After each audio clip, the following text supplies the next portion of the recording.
Alam mo ba, minsan, ang pinakamagandang lugar, hindi talaga para sa tamad. Kasi, bago mo makita ang view, parang gusto mo nang siguraduhin ni God kung hanggang saan ang tiyaga mo. At itong lugar na to, halos umatras na talaga ako. Kala ko sightseeing lang, may entrance exam pala. Welcome to part 2 ng Inabdat National Park. Nung una, sobrang chill lang. Habang naglalakad kami, ang nasa magkabilang side namin, puro napakataas na bundok. Literal na, para kang nasa gitna ng dalawang higante. Tapos sa gitna, umaagos ang malinaw na river. Grabe, hindi ko ma-explain. Parang hindi Israel. Parang may sariling mundo. Yung tipong kapag tahimik ka lang, maririnig mo lang ang tubig, ang hangin, at ikaw. Doon ko naisip, ganito siguro ang pakiramdam kapag pansamantala kang pinapatahimik ni God. Kasi sa sobrang busy natin, minsan nakakalimutan nating humanga. Tapos syempre, habang enjoy na enjoy ako, biglang may nakita akong hagdan. Sabi ko, ay wow, konting akyat lang siguro to. Abi ko yan, normal lang, hindi pala hagdan, parang invitation na agad papunta sa langit. Grabe gidya. Sino ba nag-design nito? May galit ba sila sa tuhod? Feeling ko, bawat takbang, nagpapakita na yung buong life story ko.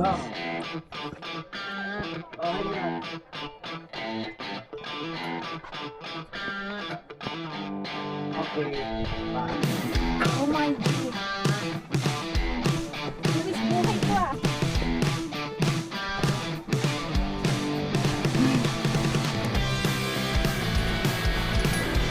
Habang tumataas, lalo kong na-realize kapag tumitingin ka pababa, mas nakakatakot. Pero kapag tumingin ka lang sa susunod na hakbang, kaya mo pala. Ganon din sa buhay. Kapag iniisip mo lahat ng problema, sabay-sabay, nakaka-overwhelm. Pero kung isang hakbang lang muna, isang araw lang muna, isang problema lang muna, hindi pala imposible. May mga pagkakataon huminto talaga ako.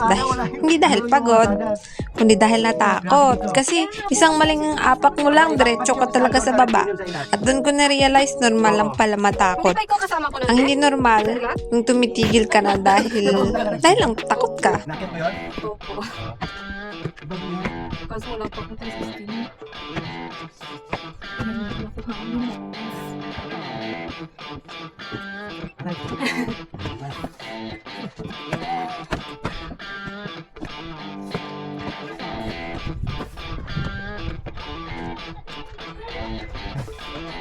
Sana ka na, be.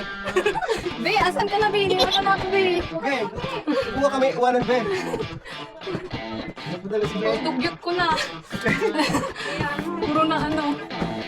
Ay, meron pa pala, Be.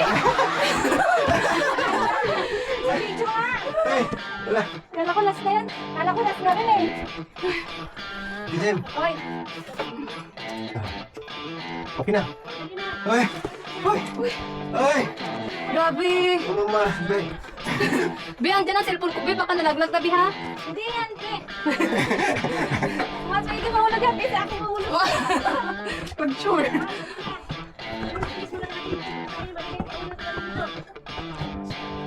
Hoy, Okay na dyan, Be? wala na hadyan dyan? Wala na, Be?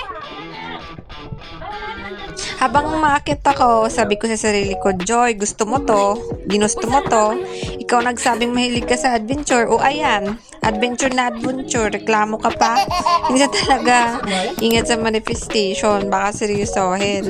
Napansin mo ba? Kapag madali ang isang bagay, madalas hindi natin siya ganong na-appreciate. Pero kapag pinagpaguran mo, kahit simpleng view lang, parang gusto mong titigan buong araw. Ganon din ang blessing. Kapag mabilis dumating, madalas mabilis din nakalimutan. Pero kapag ipinag-pray mo, pinaghirapan mo, inantay mo, ibang halaga. At finally, we reached the top. Nakarating din kami. Tapos paglingon ko, napangiti na lang talaga ako. Sabi ko, kaya ko pala. Kaya pala kailangan duman sa hirap kasi kung hindi mo ma-appreciate ang ganitong klaseng view. Sa taas, kitang-kita mo ang buong canyon. Sa baba, umagos ang river. Sa paligid, bundok, tahimik. presko, at para kang nasa paraiso. Minsan talaga, hindi mo kailangan ng maraming tao para maging masaya. Kailangan mo lang huminto at magpasalamat. Yung life lesson, napansin ko rin lahat ng magandang lugar na napuntahan ko, may isang bagay na pare-pareho. Hindi sila madaling puntahan at baka ganun din ang pangarap natin. Kung gusto mo ng ordinaryong buhay, ordinaryong effort lang.